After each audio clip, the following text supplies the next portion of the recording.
বন্ধুরা, আমি রিঙ্কু আবার চলেছি নতুন একটা ভ্লগ নিয়ে। আজকে হোলি, তাই আমার ঘরে কি কি রান্না করলাম আপনাদের দেখাচ্ছি। হ্যাঁ, হোলি এই যে যারা রং মাখাতে এসেছিল তাদেরকে একটু একটা করে মিষ্টি দিয়েছিলাম।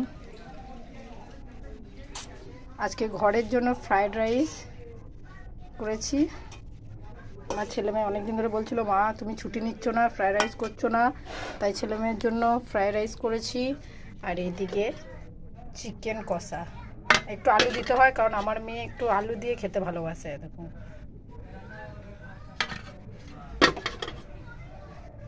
আর এই যে ফ্রায়েড রাইসের সাথে থাকবে মিষ্টি। তো এইটা তো আছে, আলাদা মিষ্টিও আছে, কোনো ব্যাপার নেই।